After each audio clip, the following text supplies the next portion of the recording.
त्याच्यामधनं गाडी चालवायला काय आनंद आहे राव.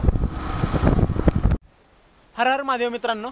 तर श्रावण चालू आहे आणि आपण जास्तीत जास्त महादेव मंदिर तुम्हाला दाखवण्याचा प्रयत्न करतोय. तर आता सध्या मी आलोय शिखर शिंगणापूरपासून 3 ते 4 किलोमीटर अंतरावर असणाऱ्या गुप्तलिंग क्षेत्रात. तर चला आपण जाऊया गुप्तलिंगमध्ये, बघूया खाली गुप्तलिंगच्या गाभाऱ्यामध्ये जर आपल्याला गुप्तलिंग पाहायला मिळतंय का. आता सध्या तुम्ही बघू शकता इथं भरपूर प्रमाणात गर्दी गाड्या झालेल्या आहेत आणि आपण आता इथं प्रवेशद्वाराच्या जवळ आलोय आणि प्रवेशद्वारातून आपण प्रवेश करणार आहे खाली. बाबा हसला बाबा. आता इथून खाली उतरायचं आपल्याला आणि तुम्ही बघू शकता पायऱ्या एकदम असं खाली इथं आणि हे मंदिर दरीत आहे.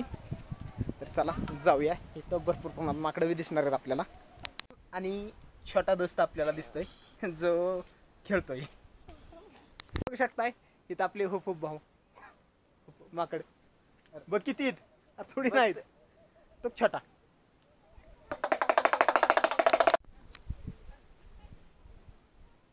त्याला जास्त प्रमाणात उताराच्या पायऱ्या आणि इकडं खूप खोल दरी. तर पुढं आहे ते मंदिर आणि जास्त करून पर्यटक काढतायत फोटो नेचरची. ठिकाणी हा कडा तुटून ढासळलेला आहे, जरा धोकादायकच आहे. त्याच्याकडे प्रशासनाने थोडंसं लक्ष दिलं पाहिजे. हे कमान आणि ह्या कमानीतून आता आपण आज जातोय तुळशी वृंदावन काशी. तर या ठिकाणी आहे नंदी महाराज आणि आतमध्ये आहे गुप्तलिंग. खाली शिवलिंग आहे. खाली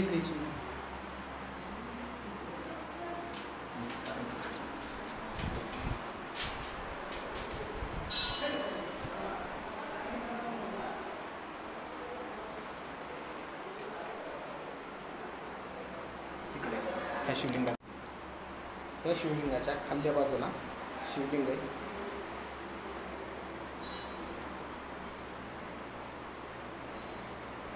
खाली म्हणजे असं खाली नाही, ह्यालाच वरती.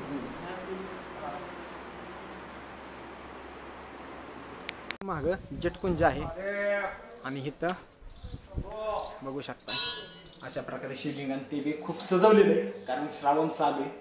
एकदम मस्त असं इकडं जे की शिवलिंगाला जे शिवलिंगाच्या खाली पाणी ते त्या ठिकाणावरून येतंय. तर इथं गुप्तलिंगाच्या इथं भरपूर प्रमाणात दगड.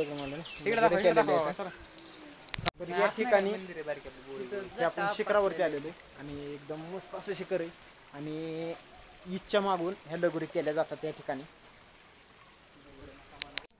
तर आपण या ठिकाणी आता जटकुंजला आलेलो आहे. पाणी इथं निघतंय मागाचं.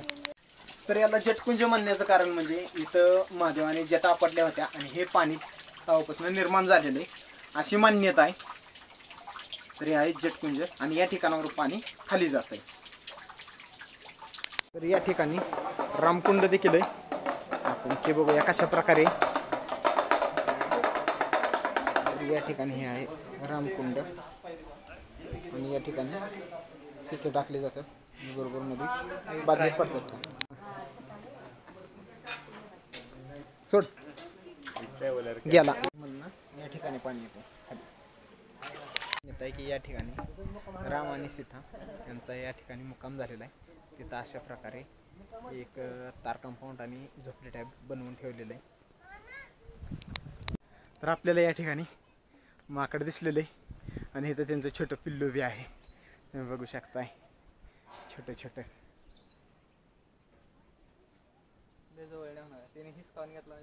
आणि वन्यर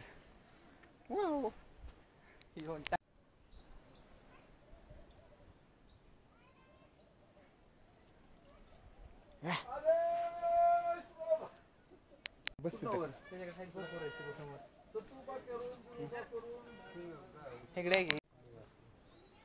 सगळे माकडांना शेंगदाण्याचं अर्थ आहे.